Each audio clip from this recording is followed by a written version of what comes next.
பிரியமானவர்களே, இயேசு கிறிஸ்துவின் நாமத்தில் உங்களை நான் வாழ்த்துகிறேன். ஓக்லஹாமா ஸ்டேட்ல டல்சா பட்டணத்தில் ஓரல் ராபர்ட் யூனிவர்சிட்டி இருக்குதுன்னு சொன்னல, அந்த யூனிவர்சிட்டியுடைய என்ட்ரன்ஸ்ல இதை வச்சிருக்கிறாங்க, இந்த ப்ரைங் ஹேண்ட். இதுல எழுதி வச்சிருக்கிறாங்க, எஜுகேட்டிங் த ஹோல் மேன். ஒரு முழுமையான மனிதனாக இங்க வருகிறவங்களை, ஸ்டூடெண்ட்ஸை உருவாக்குவது. ஆவி, ஆத்மா, சரீரத்தில் ஒரு முழுமையான மனிதனாய் உருவாக்குவது. அதற்கு ஆதாரமாய் ஒரு வசனத்தை வச்சிருக்கிறாங்க. அந்த வசனத்தை கொண்டுதான் கர்த்தர் உங்களோடு பேச விரும்புகிறார். அதுவும் இங்க எழுதி வச்சிருக்கிறாங்க. லூக்கா 2:52 வசனம். இயேசுவானவர் ஞானத்திலும் வளர்த்தியிலும் தேவ கிருபையிலும் மனுஷர் தயவிலும் அதிகமாய் விருத்தி அடைந்தார்.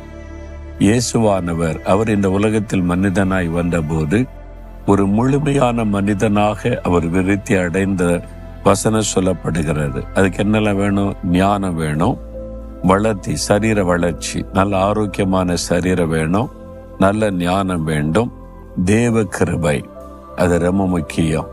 இன்னைக்கு தேவ கிருபை நிறைய பேர் தேடுவதே இல்லை. ரொம்ப ஞானம், அறிவு, படிக்கணும், அதை தேடுவாங்க. அது மாத்திரம் நல்ல சரீர வளர்ச்சி, சாப்பிடணும், நல்ல ஆரோக்கியமா இருக்கணும் தேடுவாங்க. தேவனுடைய கிருபை ரொம்ப முக்கியம். ஒரு மனிதனுக்கு என்னதான் காரியம் இருந்தாலும் தேவ கிருபை இல்லாவிட்டால் ஒரு முழுமையான ஆசீர்வாதத்தை பார்க்க முடியாது. அப்ப தேவனுடைய கிருபை நமக்கு அவசியம், உங்களுக்கு அவசியம். தாழ்மை உள்ளவர்களுக்கு தேவன் கிருபை தருவார். எப்பவுமே மன தாழ்மையா நடந்து கொள்ளுங்க, ஆண்டவர் கிருபை கொடுத்து ஆசீர்வதிப்பார். அது மாத்திரமல்ல, மனுஷர் தயவு நமக்கு அவசியம். இயேசுவானவர் கூட, அவர் கடவுள் மனிதனாய் வந்த போது கூட அவருடைய அன்பு, அவருடைய தாழ்மை, எல்லார்கிட்ட காண்பித்த தயவு. அதனால மனுஷ தயவு, இந்த மனுஷர்கள் அவர் மேல ரொம்ப அன்பு வச்சிருந்தாங்க. அவர் சிறு பையனா இருந்து வளர்ந்து வரும்போது மனுஷர்கள் காண்பித்த அன்பு, பாதுகாப்பு, இதெல்லாம் உணர முடிந்தது. இந்த மனுஷ தயவு கூட நமக்கு அவசியம். தேவ கிருபை நமக்கு எவ்வளவு முக்கியமோ அதே மாதிரி சுற்றி இருக்கிற மனிதருடைய தயவு என்பதாய் பார்க்கிறோம்.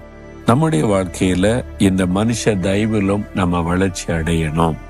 உங்களுக்கு அப்படி இல்லையோ, பக்கத்தில் உள்ளவங்களாம் திட்டுறாங்களோ, ஏசுறாங்களோ, உங்களை மறைச்சு பார்க்கறாங்களோ, பொறாமையா பார்க்கறாங்களோ, அது இருக்கதான் செய்யும். அதே சமயத்துல உங்க மேல தயவா இருக்கிற மனிதர்களும் இருக்கிறாங்கல்ல, உங்களை அன்பு காட்டுவாங்க, பாசமா உங்களை விசாரிப்பாங்க, குடும்பத்தை விசாரிப்பாங்க. அவருடைய நல்ல மனிதர்கள் இருக்கிறாங்கல்ல. நீங்க நல்ல இருதயத்தோட நடந்து கொண்டா நல்லவர்கள் உங்களோட கூட ஐக்கியமாகி உங்களுக்கு தயவு பாராட்டுவாங்க, உங்களுக்கு இன்ப துன்ப நேரங்களில துணையா இருப்பாங்க. நீங்க உங்க இருதயம் சரியில்லைன்னா யாரும் உங்களுக்கு கூட இணைய மாட்டாங்க. அதனால ஆண்டவரே, எனக்கு ஒரு நல்ல இருதயம் தாங்க. நீங்க எப்படி இந்த உலகத்தில் வாழ்ந்து தேவ கிருபை, மனுஷ தயவுல விருத்தி அடைந்தீங்களோ அதே மாதிரி நானும் என் பிள்ளைகளும் கூட உம்மை போல நாங்க வாழ்ந்து தேவ கிருபையும் வேணும், மனுஷ தயவு வேணும், எங்களை அப்படி நடத்தோன்னு கேளுங்க. உங்களை சுற்றி இருக்கிற மனுஷருடைய சுபாவங்கள் மாறும். அவங்க உங்களை உண்மையா நேசித்து உதவி செய்யறவங்களா மாறிடுவாங்க. கர்த்தர் அப்படிப்பட்ட மாற்றத்தை உங்களுக்கு உண்டாக்கி தருவார். இன்றைக்கு பகைக்கிறவங்க நாளைக்கு ஃப்ரெண்டா மாறிடுவாங்க. இன்றைக்கு திட்டுறவங்க நாளைக்கு உங்களை புகழ்றவங்களா மாறிடுவாங்க. அதனால இந்த சூழ்நிலை கண்டு பயப்படாதுங்க. ஆண்டவருடைய கிருபையை பெற்றுக்கொள்ள உங்களை தாழ்த்துங்க. ஆண்டவரே, தேவ கிருபையிலும் மனுஷ தயவிலும் நீர் விருத்தி அடைந்ததை போல, ஞானத்திலும் நல்ல சரீர சுகத்திலும் வளர்ச்சி அடைந்ததை போல நானும் என் குடும்பத்தில் இருக்கிற எல்லாருக்கும் இந்த ஆசீர்வாதம் வேணும். எங்க பிள்ளைகளுக்கு இந்த ஆசீர்வாதம் வேணும். எனக்கு இந்த ஆசீர்வாதத்தை அருளி செய்து என்னை வழி நடத்தும். இயேசுவின் நாமத்தில் ஜெபிக்கிறேன். ஆமேன், ஆமேன்.